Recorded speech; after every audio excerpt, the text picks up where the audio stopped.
Deputy Joe Higgins. Taoiseach, Dr. Liu Xiaobo is in his third year of an 11-year sentence in China. His crime was to write a charter seeking democracy, freedom of speech and religion and an independent judiciary. Over Christmas just gone, Zheng Shi was sentenced to 10 years in jail in southwest China. His crime, writing articles on the internet seeking political reform and human rights. And also over Christmas, Chen Wei was given 9 years in jail for articles critical of the Chinese Communist Party. Taoiseach, Amnesty International asked you to raise the cases of these three prisoners of conscience and others with the Vice President of China, Xi Jinping, on his 3-day visit. Can I ask you if you raised those specific cases or any other specific cases as well, and what response did you receive? Taoiseach, when you were entertaining the Chinese Vice President, were you aware that as the second most senior leader in the Chinese government, he is personally responsible for a regime that routinely, brutally crushes all democratic rights of its people, stands over the disappearance and torture of thousands of citizens, presides over a brutal regime of super-exploitation of workers, many indeed employed in companies contracted by Western multinationals, where no free trade unions are allowed, and crushes the self-determination rights of the people of Tibet. Taoiseach, there was a sharp intensification of repression last year in China. Were you aware that many people link that to the preparation for a leadership change, which also was what brought, many think, the Vice President of China to the United States, Ireland and Turkey as a preparation for his elevation to the highest office in that country? Taoiseach, do you not think it shameful, therefore, and a cowardly abdication of your responsibility to stand against the crushing of human rights that yesterday you made a speech to the China Trade Investment Forum in the presence of the Chinese Vice President, and with a total of 2,247 words, you couldn't find a single one to publicly demand an end to this brutal repression and the crushing of the people's rights in China to democracy and freedom? Thank you. Taoiseach, lastly, you routinely, and only last week here actually, chastise a certain party across the Dáil floor for allegedly consorting with shady characters of unsavoury reputation.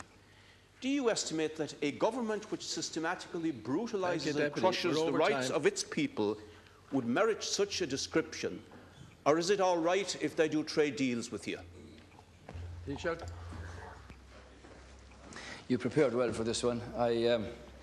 I was responding to a member of a party opposite in respect of comments made when I said what I said.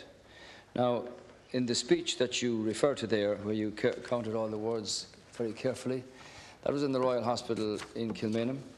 It was to a group of representatives of over 350 Irish companies, together with Chinese company counterparts, and was strictly on the basis of business opportunities which would create jobs and economic growth here in this country, with opportunities for Irish firms to export to China, and also in respect of investment into the country here. That contribution was strictly in relation to trade, economic growth and opportunities. I want you to understand that I did raise, as did the Taoiseach, the question of human rights with the Chinese Vice President. I was not contacted by Amnesty International. I did hear their spokesperson on the radio calling for individual issues to be raised. I did not raise individual issues with the Chinese Vice President. I did raise the question of human rights with him. I noted the comments of the improvement in the human rights position that was announced from Washington. I noted the comments that were announced following the EU-China high-level group in respect of human rights. I put forward the clear position that this country has always been a proponent of human rights around the world, and in the words of President Clinton, is one of the few countries that can legitimately say that since the United Nations was actually founded, we have personnel in some locations around the world dealing with underdevelopment, dealing with issues of social social rights and so on. So the Chinese Vice President responded to my invitation to come here on his way back from Washington to deepen and strengthen the links between Ireland and China, and to focus specifically on the question of opportunity for investment by China both in Europe and in Ireland, and for investment and exports to China by Irish companies. Strengths in each location were identified. The Vice President actually pointed out, for your information, Deputy Higgins, a range of locations in China where investment would be invited, and a range of specific issues where he would like cooperation and investment from Ireland. This clearly leads to serious opportunities for business in our country, and we will follow up on that. This was not a meeting specifically about human rights, but both the Taoiseach and myself, on behalf of the government and the people here, raised the issue directly with the Vice President. Thank you. He made the point in his response that no country has a perfect human rights record. That's understandable, and I do note the improvement both in the economy of China, where 200 million people have been taken out of poverty, and the progress that is made in regard to human rights in general, and support that. Deputy Higgins, 1 minute. So, Taoiseach, are we to take it that you accept that not having a perfect human rights record covers and excuses the routine detention of thousands of people for demanding human and democratic rights, for jailing them, for torturing them, for sending them away for years? Do you accept that you should separate out this kind of violation of the most basic human rights from issues of trade? Can I ask you, if you were talking to representatives of trade associations, don't you think it would have been appropriate to raise that any Irish firms that go to China should insist, unlike Apple and other Western multinationals, on total rights, including trade union rights for Chinese workers? Don't you think it would be appropriate to raise that? How on earth can you stand up in this company in front of the second most senior leader in this most repressive state, one of the most repressive and brutal in the world, and blithely ignore the plight and the repression of those people?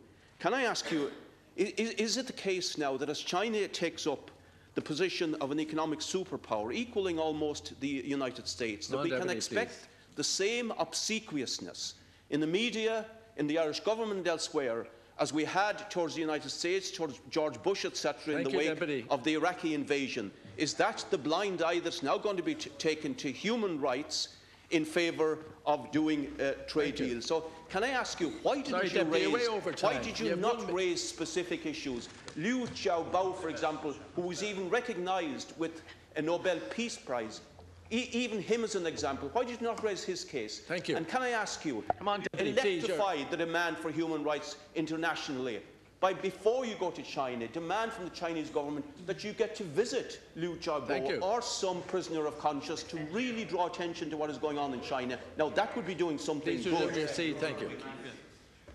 Taoiseach. They should be doing something, Deputy Higgins, to be able to point out that companies like CRH and Glen Dimplex and 140 more Irish companies now employ 10,000 Chinese people in China, and they do so on the basis of giving them an opportunity to have a job and to contribute to the economy there, which is also a benefit to Ireland's economy here. I also referred, in fact, in my discussions with the Chinese Vice President about the situation in Syria of rape and mutilation and savagery that's going on there, and the human rights in respect to those people. And I commented that I would hope that the words of the Chinese Foreign Minister would be taken to heart in respect of making some impact on ameliorating that position. You are no sole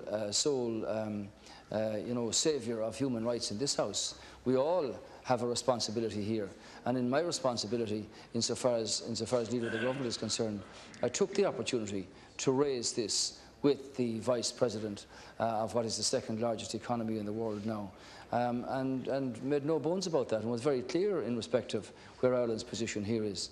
With 1.4 billion people, I'm quite sure the difficulties that many of those citizens experience is challenging. They are a very cultured people with a very long tradition. And I did comment, Deputy Higgins, on the progress that has been noted and that has been made by the Chinese authorities in the improvement of the human rights record. And the Vice President himself pointed out the numbers that have now emerged from poverty, the new consumer movement in China, the number of those who have free access to the internet, the number of bloggers on the internet from China who have the freedom to express what it is that they wish to express. So, in respect of visiting the noble person that you mentioned, I don't think that I'll have that opportunity. Thank you. That completes Leaders' questions.